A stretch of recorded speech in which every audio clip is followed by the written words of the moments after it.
Quisiera invitarle para que me acompañe. Vamos a hablar el día de hoy en el capítulo número 8 del Evangelio de Lucas, ahí a partir del versículo 4. Lucas capítulo 8 a partir del versículo 4. Y como usted, si ya encontró el pasaje, sabrá que estaremos hablando sobre la parábola del sembrador.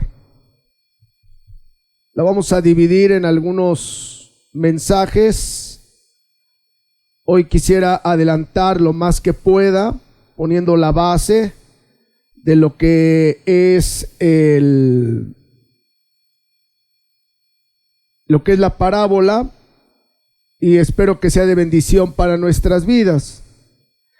No sé cuántos de los que estemos aquí y de los que me están escuchando hayan tenido la experiencia más maravillosa, yo creo que nos puede haber ocurrido en nuestra vida, que es la salvación, el nacer de nuevo. Porque la salvación, para los que hemos experimentado esa parte tan importante, es algo asombroso, y puedo decir que es una bendición grandísima la que nuestra vida puede disfrutar cuando nos encontramos con nuestro Señor Jesucristo. Está algo sonando ahí, no sé quién tenga ahí, más para que le bajen. Pensándolo bien, a mí se me hace difícil entender, cómo alguien podría rechazar la salvación. Se me hace difícil entender cómo algo bueno, mucha gente, no pocos, mucha gente no lo quieren recibir. Yo me pregunto, ¿quién rechazaría la vida eterna para escoger el castigo eterno? Y habrá personas que puedan decir, pues yo quiero la vida eterna, pero no sé cuántos de nuestros hechos nos estén permitiendo hacer eso, la vida eterna. ¿Quién se empeñaría en ir al infierno y rechazar el cielo? No sé cuántos de los que me están escuchando estamos entendiendo. ¿Quién rechazaría la paz y el gozo eterno y lo cambiaría y preferiría la miseria y el sufrimiento? Porque todo esto que he dicho hace la diferencia entre la salvación y no ser salvo, entre haber nacido de nuevo y no haber nacido de nuevo. Muchos queremos la paz, pero no queremos tener la verdadera paz, que es estar con Dios. Muchos queremos la tranquilidad, pero no estamos bien en nuestra relación con Dios. Entonces, en lugar de desear estar en la presencia de Dios, nuestro pensamiento es estar lejos de Dios. La parábola del sembrador contesta la pregunta de por qué a lo largo de la historia no pocos, sino muchas personas han rechazado la salvación. Si usted deja ahí un momentito su Biblia y me puede acompañar en Mateo 7:14, es un pasaje muy conocido también, Sermón del Monte, que Jesús habla, y él es muy claro para decir, porque estrecha es la puerta y angosto el camino que lleva a la vida eterna, al cielo, a la presencia de Dios.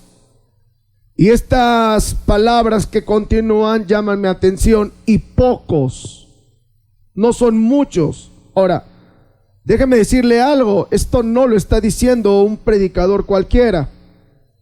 Esto no está viniendo algún profeta para decir, el Señor me reveló esto. Estas palabras, y pocos, lo está diciendo el mismo Señor Jesucristo. Es para alarmarse, es para comprender, porque pocos son los que encuentran entrar por esa puerta estrecha y entrar o caminar o transitar por ese camino angosto.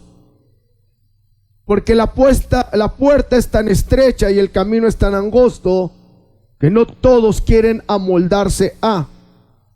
Más bien la gente queremos que el evangelio, que lo que está a nuestro alrededor se amolde a nuestro pensamiento. Pero déjeme decirle algo, jamás va a suceder eso. Somos nosotros los que tenemos que amoldarnos a los pensamientos de Dios, a las órdenes de Dios, a la autoridad de Dios.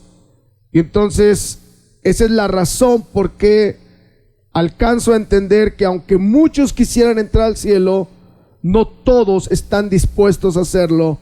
Aunque muchos quieren ir al cielo, la verdad es que se están preparando para ir al infierno. Aunque muchos quieren la paz, la verdad es que están escogiendo todo lo contrario, porque su relación con Dios no es legítima, ni hay una comunión. La parábola que estaremos estudiando durante estos días creo que podrá revelarnos muchas cosas importantes. Jesús dejó algo muy claro en esta parábola del sembrador, que el problema no es el mensaje del evangelio, no es quién lo predica, ni qué técnicas ocupa. Si ocupa para hablar a través de diapositivas, si es elocuente para contar historias, muchas técnicas pueden existir. El problema no es ese. El problema es el corazón de cada una de las personas que escuchan el mensaje. No es quien lo presenta, no es quien lo predica, no es porque él lo hace dinámico o porque ella lo hace más interesante o porque él es más entendible. Puede ser más dinámico, puede ser más entendible, puede ser más interesante, y de todos modos nuestros corazones no estar dispuestos a cambiar el rumbo hacia donde Dios nos quiere llevar. ¿Con cuánta razón Salomón escribe y dice que sobre todas las cosas, sobre todo lo que tienes, cuida tu corazón? Porque tu manera de pensar, tu manera de ser, esta es la que determina el rumbo de tu vida. De lo que estás lleno, de lo que de alguna manera vas alimentando tu mente, eso es lo que está marcando el rumbo para el cual estás continuando o quieres seguir caminando. Esta parábola, la contó Jesús para multitudes y ahorita lo vamos a ver, pero después la explicó en privado a sus discípulos. Esta sencilla historia explica una actividad que era muy conocida. El Señor Jesús tenía una dinámica muy hermosa para poder enseñarle a la gente de lo que conocía, de lo que sabía, de lo que experimentaba. Y él se encontraba en Galilea, y entonces al contar esta parábola del sembrador es porque gran cantidad del territorio de Galilea era agrícola. Entonces el Señor está ocupando algo, una figura, una ilustración, para que la gente pueda, hasta cierto punto, y hago así con mis dedos entre comillas, pueda entender, y usted va a saber por qué. Artículo número 4 dice: juntándose una gran multitud, y los que de cada ciudad venían a él, les dijo por parábola. Aquí hay algunas cosas importantes. Primeramente, una gran multitud, no pocos, mucha gente. La Biblia a veces nos da números. Cuando alimentó a los 5,000 nos dio esa cantidad. Cuando alimenta 4,000 pone la cantidad, y ya después entendemos y multiplicamos, ¿verdad? Que por lo menos eran 20,000 personas a las que tuvo la oportunidad de alimentar.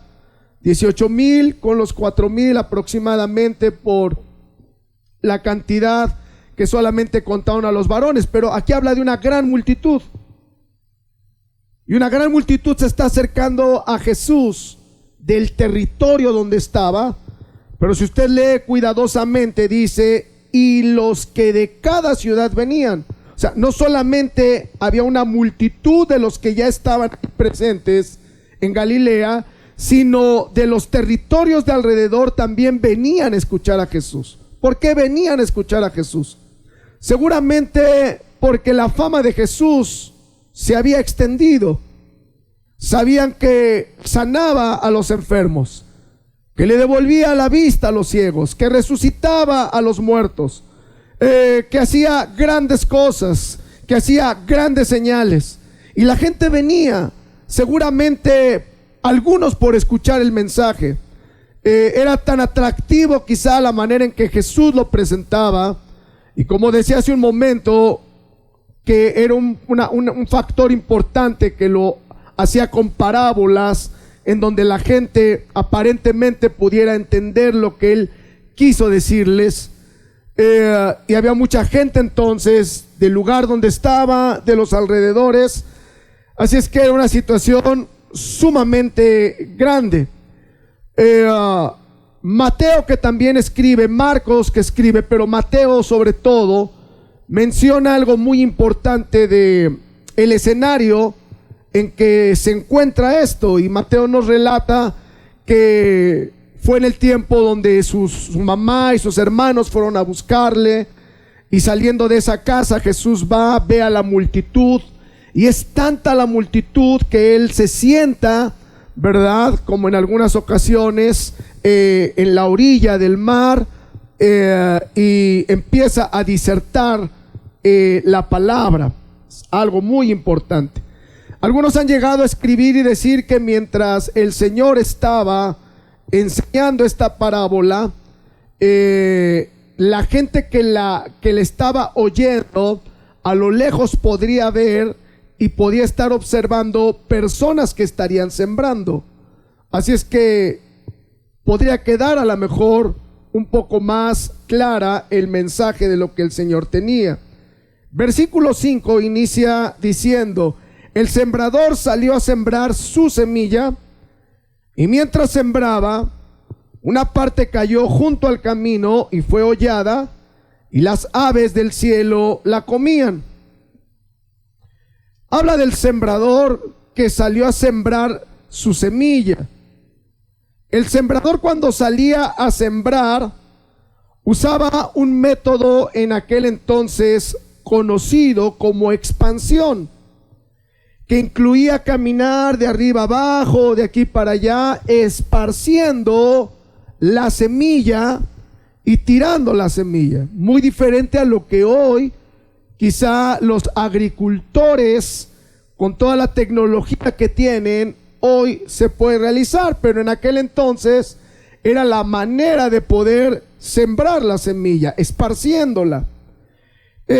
Por lo mismo que era esparcida, ¿verdad? En algunas ocasiones llevaba cierta fuerza, y entonces la semilla caía en diferentes tipos de tierra, de las cuales por lo menos nosotros encontramos 4 que estaremos observando el día de hoy. Este versículo nos dice que una parte de la semilla, una parte de esa semilla que se sembraba, cayó junto al camino.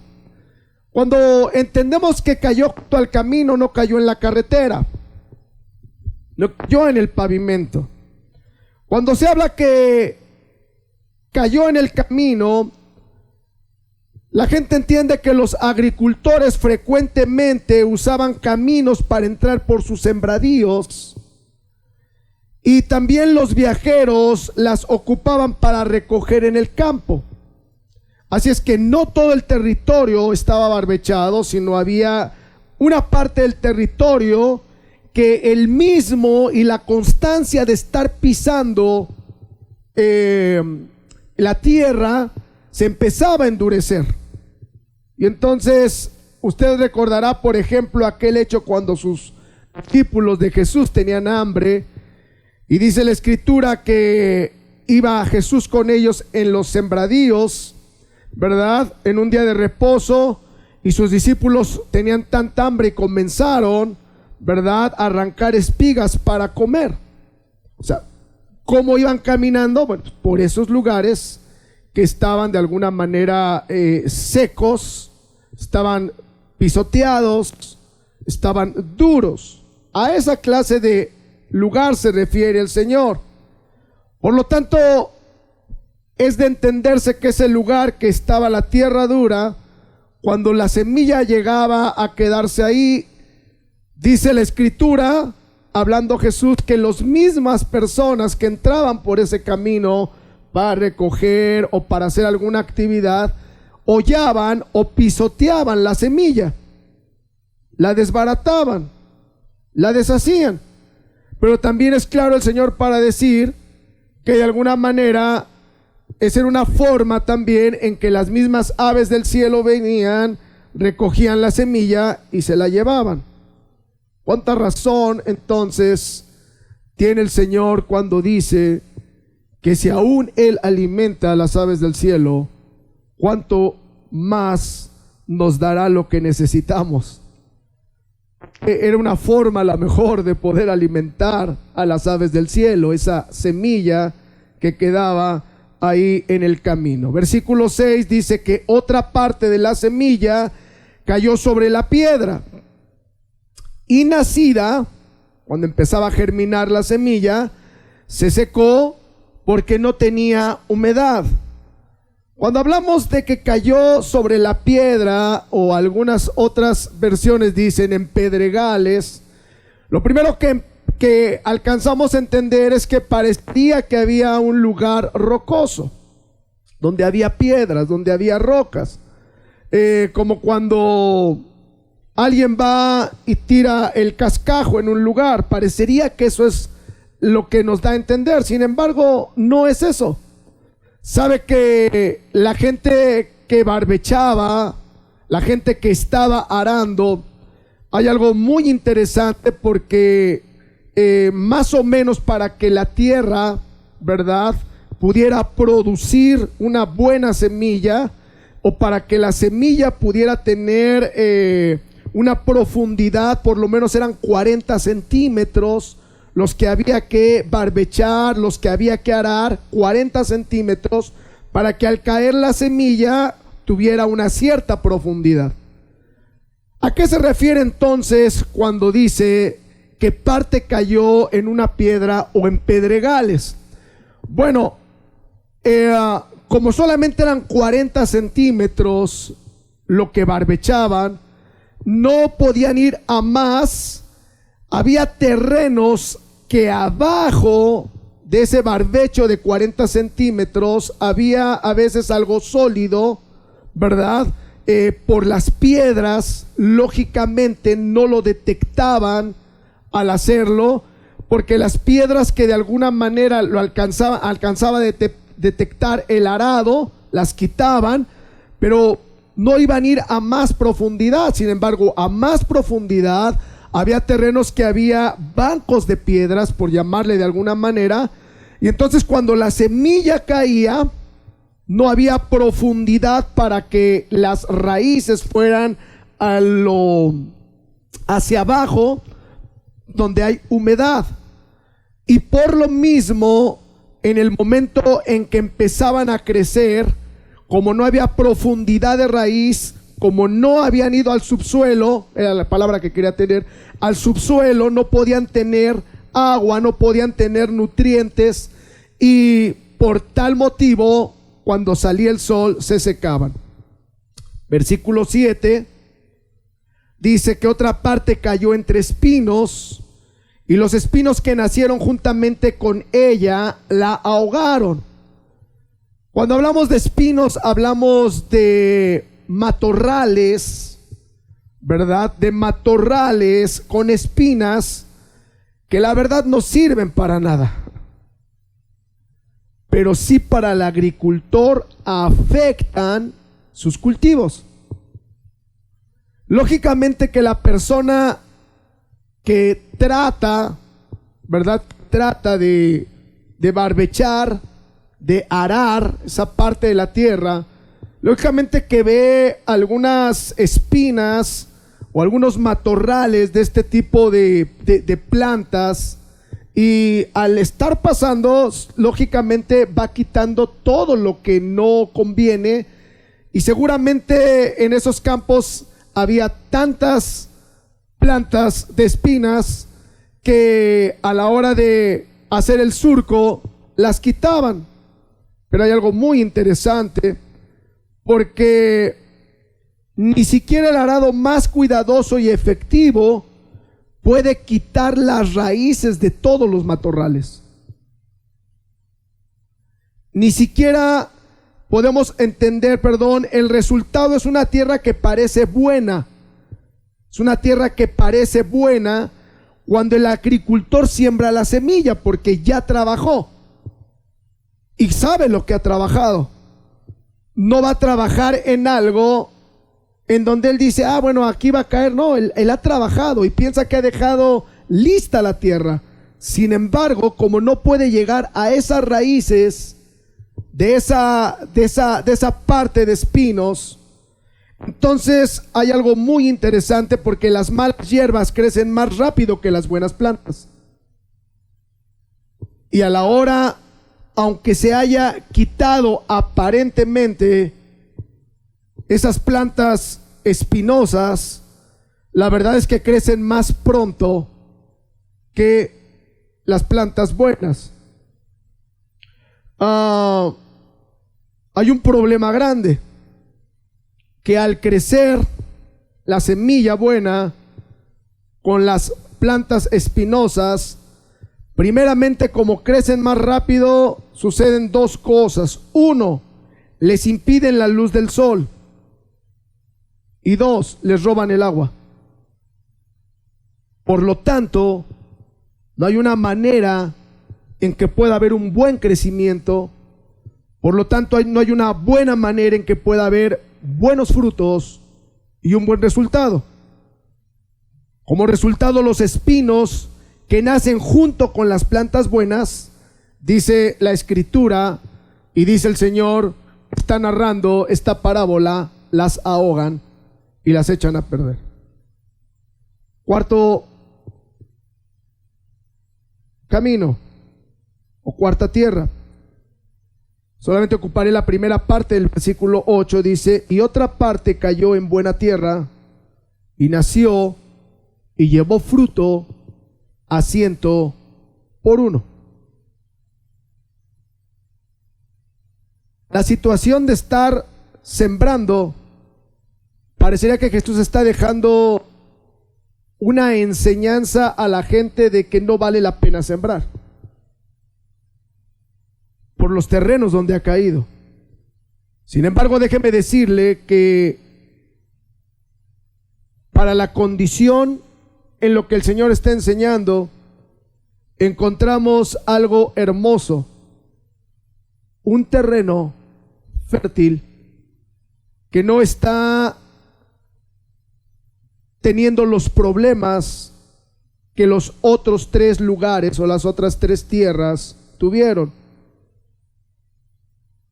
Esta tierra era suave, esta tierra era profunda y esta tierra era libre de malas hierbas. Por tanto, generó una maravillosa cosecha. Si nos vamos a los evangelios, Mateo y Marcos, los dos mencionan y dicen que da su fruto a 30, a 60 y a 100 por 1. Pero si usted observa el evangelio de Lucas, dice, se va a la máxima y llevó fruto a 100 por 1. ¿Sabe una cosa? Yo no alcanzaba a comprender que es 100 por 1. La mayoría de los que tenemos un negocio, la mayoría de los que somos comerciantes, podemos entender que parte de la mercancía que compramos lleva un riesgo y tenemos que considerar dentro de ese riesgo pérdida.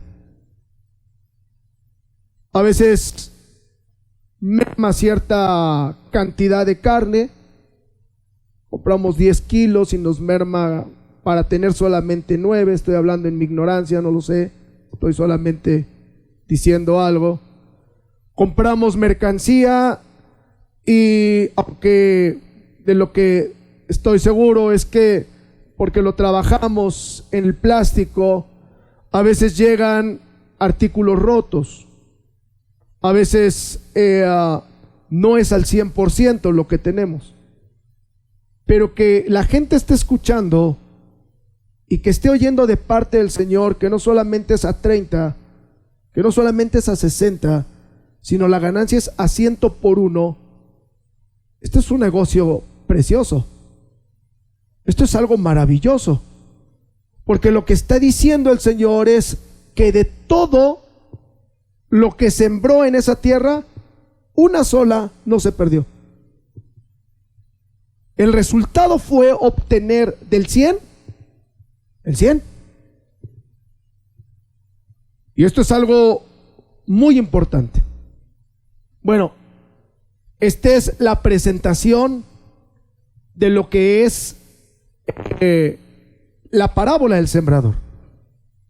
Los 4 terrenos. A partir del versículo 8, la segunda parte, encontramos la interpretación, y creo que hasta aquí me voy a quedar. La interpretación dice así el versículo 8b. Hablando estas cosas, decía a gran voz: el que tiene oídos para oír, oiga. ¿Sabe que mientras Jesús está narrando esta parábola, llega un momento, ¿verdad? Llega un momento en que se cree que en cada uno de los terrenos que fue nombrando él, a la manera de lo que hizo con las iglesias del Apocalipsis, esta es una frase que Jesús ocupa muy constantemente en los evangelios. Difícilmente nos damos a estudiar y a subrayar esta frase, pero si usted pudiera darse cuenta cuántas veces Jesús, después de que deja una enseñanza, después de esa enseñanza deja esta palabra: el que tiene oídos para oír, oiga.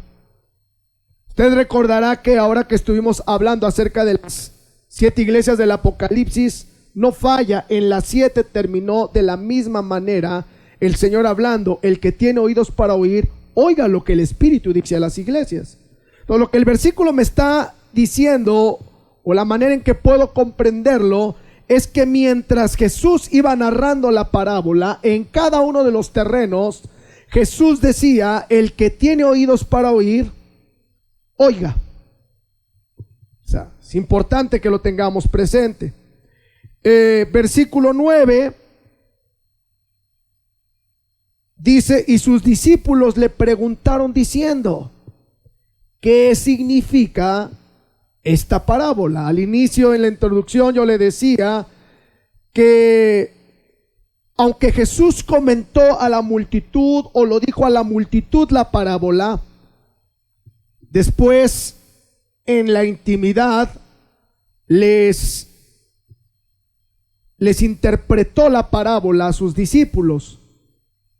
Y es importante poder subrayar esta parte, porque no fue la multitud la que se acercó. La multitud lo único que recibió fue la enseñanza, ¿verdad?, de algo que podían comprender, y como decía al principio, que a lo mejor estaban observando en ese momento. Pero hasta ahí nada más. Pero aquellos que tienen hambre de Dios, pero aquellos que tienen deseos de Dios, no solamente se quedan con el texto, no solamente se quedan con la palabra bonita, no solamente se quedan con la palabra interesante. Aquellos que tienen verdaderamente amor por Dios y que aman la Escritura y que quieren encontrarse con verdades profundas, entonces hacen lo que los discípulos, perdóneme esta redundancia, hicieron con Jesús. Fueron con Jesús y le preguntaron: Señor, ¿qué significa esta parábola?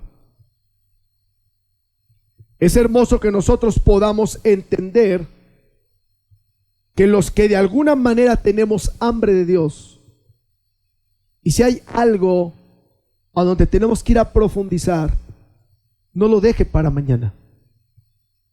vaya, busque, investigue, documéntese, porque sé que cuando Dios empieza a inquietar algo en una palabra,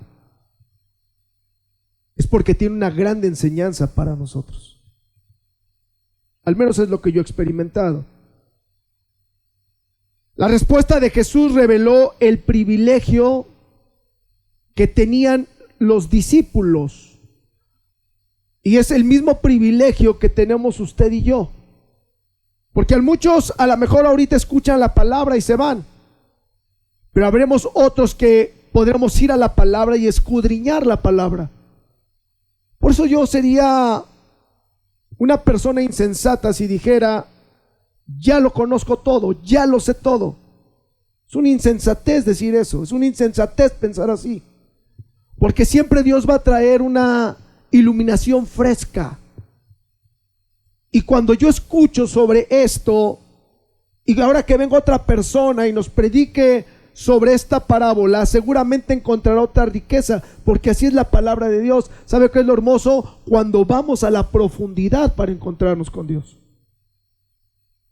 El versículo 10 dice, y él dijo, subrayo esta parte, a vosotros os es dado conocer los misterios del reino de Dios.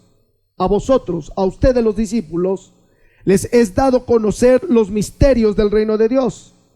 Pero a los otros por parábolas, para que viendo no vean y oyendo no entiendan.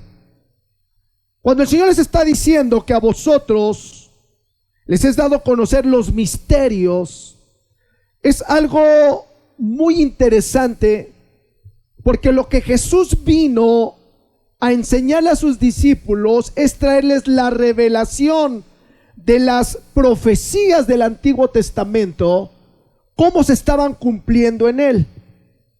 Porque todo lo que hablaba el Antiguo Testamento referente a profecías estaban cumpliéndose y se estaban viendo en Jesús. La gente no tenía en aquel entonces esa forma de entender. Por eso cuando Jesús se levanta y dice de Isaías, el Espíritu del Señor está sobre mí, hoy se ha cumplido esta palabra en mí. Es decir, fue profetizada o fue escrita por el profeta Isaías, pero hoy, después de determinados años, se está cumpliendo en mí. Y así podría decirles. Apenas nuestro hermano Aarón Martínez venía y nos enseñaba sobre aquellos caminantes a Emaús, y estaban sorprendidos ellos cómo les disertaba la palabra desde el tiempo de Moisés, lo llevó por los profetas, ¿verdad? Para mostrarles una a una las profecías que se habían escrito de Jesús y que se estaban cumpliendo en Jesús. Cuando está hablando de los misterios, eso se refiere. A ustedes les he revelado y les seguiré revelando esas cosas que ustedes las han leído en la Torá, que ustedes han leído en los profetas, que ustedes han leído en los salmos, pero que se están cumpliendo en mí. Espero estarme dando a entender. Esos misterios, cuando habla del reino de Dios, por el contexto que estamos manejando, se refiere a la salvación, ¿verdad? Donde reina el pueblo del Señor.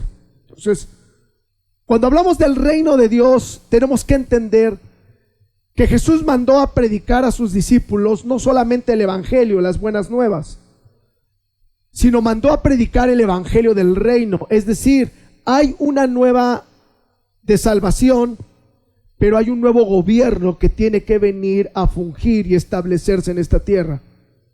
Si la gente de aquel entonces y nosotros pudiéramos entender que es importante nuestro gobierno, que hay que respetar a nuestros líderes, al presidente, a los gobernadores, si es importante eso, también es importante que nosotros podamos entender que el mejor reino que nosotros podemos obedecer es el que viene de parte de Dios, el que tiene autoridad sobre nuestra vida espiritual y por lo tanto sobre nuestra vida moral. Porque si ese reino gobierna nuestra vida, entonces no tendremos problema de obedecer lo terrenal. A veces me cuesta trabajo educarme solamente en tirar la basura. Cuando voy caminando y termino un chocolate, algo, y a veces se me hace fácil tirar la basura. No estoy gobernado. Cuando voy manejando y se me hace fácil terminarme una paleta y tirar el palito, dice el palito, ¿qué es el palito de la paleta? Y lo tiro, no estoy gobernado. Porque a veces nos quejamos por tanta inundación, pero no tenemos un sometimiento. Nada más le estoy diciendo en esta parte, no tenemos un sometimiento en nuestra propia vida de gobernarnos, de decir, lo voy a guardar en mi bolsa y llegando a la casa lo voy a tirar, o llevar una bolsita en donde podamos tirar la basura y llegando a la casa lo voy a poner en el lugar que corresponde. Espero darme a entender, porque cuando el reino de Dios llega a nuestra vida, aún en esas cosas que para nosotros parecen insignificantes, en esas cosas Dios empieza a gobernar nuestra forma de ser. Cuando les dice el Señor, a usted le revelaré los misterios del reino, pero a los otros por parábolas, esto era un acto de juicio para los que rechazan la verdad. Cuando yo estaba entendiendo esto, de verdad mi corazón se estremeció por ver el pensamiento del Señor, para que viendo no vean y oyendo no entiendan. Cuando usted lee esta parte en el Evangelio de Mateo, observe usted ahí, acompáñeme en Isaías capítulo 6, versículo 9 y 10. Porque Mateo registra que Jesús se refirió a esa declaración de juicio mencionado en la profecía de Isaías. O sea, el Señor está diciéndole a los discípulos, a ustedes les voy a revelar las verdades, los misterios del reino de Dios. Pero a ellos, a los que no quieren comprender la verdad, entonces para ellos viene un juicio.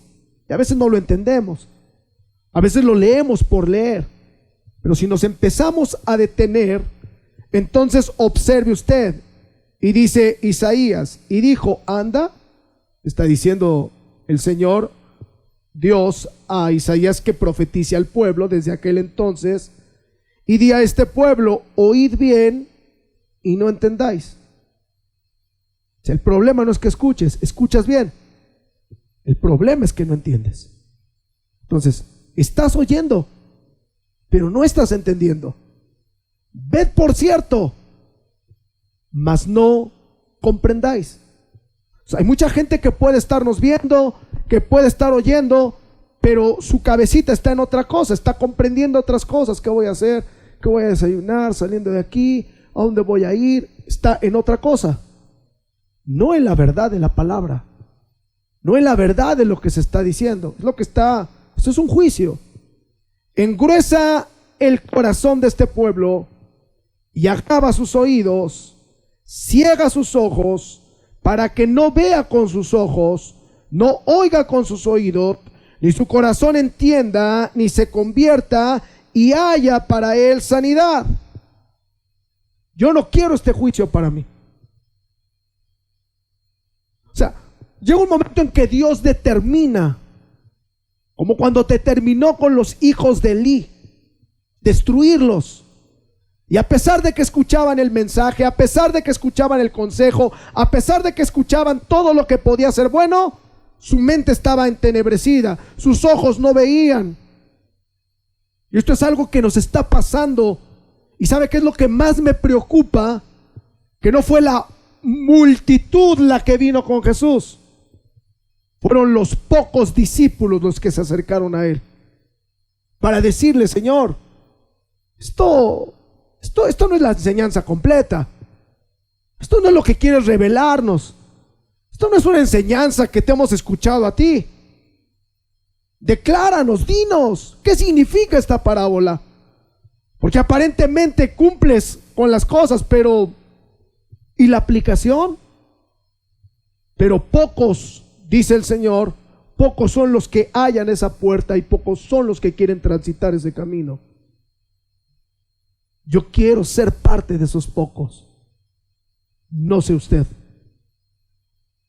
Pero yo no quiero participar de ese juicio, que viendo no vea, oyendo no entienda. En vista de que por su propia voluntad los israelitas endurecieron su corazón contra la verdad, Dios les endureció su corazón como lo hizo con Faraón. ¿Entiende usted esta figura? Usted que ha leído el Génesis, usted que ha leído lo de las plagas, el Señor le dijo a Moisés: no va a ser fácil. No es de llegar y decirle: ¿sabes qué? Pues vengo por el pueblo, y diga Faraón: pues estaba esperando a que alguien viniera y se lo llevara. Usted sabe todo lo que pasó, y plaga que venía, plaga que parecería que el Faraón dejaba libre, y sin embargo era Dios el que endurecía su corazón. ¿Y sabe por qué lo endurecía? Porque quería exterminar no solamente con el pueblo de Egipto, que había abusado de su pueblo Israel, sino quería exterminar con aquello que para ellos eran dioses. Cada uno de sus dioses los destruyó para mostrarle una verdad a Israel que después no lo comprendió, como para nosotros demostrarnos que fuera de él no tenemos nada. Y para mostrarle a Israel que esos dioses que estaban acostumbrados a adorarle también ellos durante muchos años, no ni siquiera pudieron meter las manos ante el Dios real y verdadero. Así endurece a veces el corazón Dios de aquellos que parecería que con un mensaje pueden llorar, que parecería que con un mensaje pueden decir: yo creo que esto es para mí, me voy a arrepentir. Sin embargo, a veces endurece el corazón el Señor para que no comprendan, y en lugar de acercarse a Él, a veces se alejan de Él. Mientras esas personas no pueden entender la verdad espiritual, mire lo que dice Primera de Corintios, capítulo 2, versículo 14. El apóstol Pablo dice: pero el hombre natural no percibe las cosas que son del Espíritu de Dios. Déjame decirle algo. Y ahorita, y en la interpretación que vamos a ir caminando, usted lo va a entender. Pero el hombre natural es aquel que no quiere nada con Dios. Es decir, puede decir: yo soy cristiano. La verdad es que eres natural. Porque el hombre natural no percibe las cosas que vienen del Espíritu de Dios, porque para él son locura. No las puede entender porque se tienen que discernir, se tienen que comprender espiritualmente. O sea, hay gente que estamos pasando por esta situación y en lugar de decirle a Dios: gracias porque no me ha faltado el alimento, nos quejamos en contra de Dios. Hacemos las cosas en contra de Dios. No nos damos cuenta que Dios a veces está ahí, en lo más difícil de la situación, no nos ha dejado, manda algo para proporcionarnos, y ni así queremos voltear hacia Dios. ¿Sabe por qué? Porque nuestra mente es natural, porque la mente de la gente que no quiere nada con Dios, que no quiere la verdad con Dios, es natural. Pero mire algo interesante que dice el Señor en Mateo 13, 16 y 17. Pero bienaventurados vuestros ojos. ¿Cómo me gustaría dar el nombre de los que estamos aquí?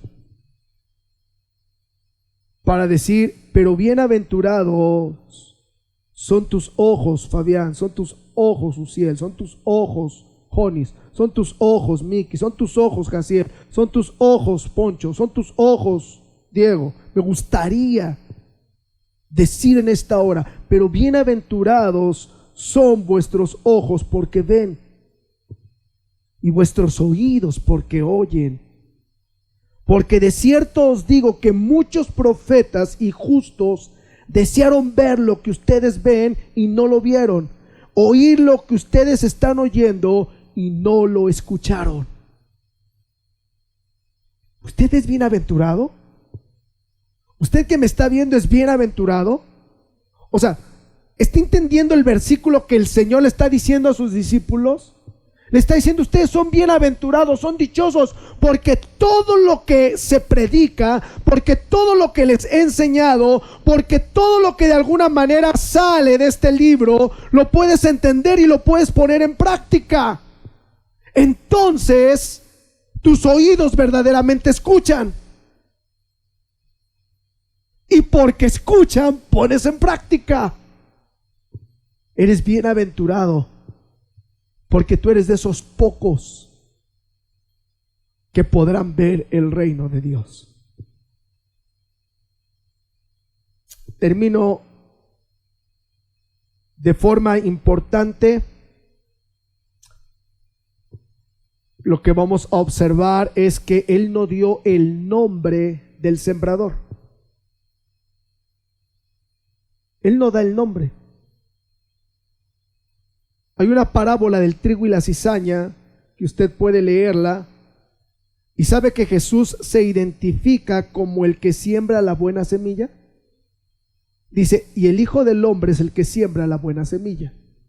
El nombre. Pero aquí sabe qué es, aquí lo importante no es quién siembra. Aquí lo importante no es si el pastor predica bien. Aquí lo importante no es si la pastora predica bien, si el hermano predica bien, si el invitado predica bien. Aquí lo importante no es el que siembra, porque lo que yo estoy haciendo y lo que la gente viene a hacer es sembrar la palabra. Aquí lo importante es que la semilla es la palabra de Dios. O sea, no es quién predica, sino cómo la recibes. ¿Quieres saber y quieres entender la interpretación de cada uno de los terrenos? Te invito a que el martes no faltes. Te invito a que estés conectado a las 7 de la noche, si Dios nos da vida y salud. Porque créeme, espero que el Espíritu de Dios nos sorprenda para darnos cuenta que no podemos descuidar un solo segundo de nuestra vida para mantenernos firmes delante de Él. Cierra tus ojos donde estás. Y yo quiero... Aguascalientes número 13, Centro Familiar Cristiano Betel. Síguenos en redes sociales.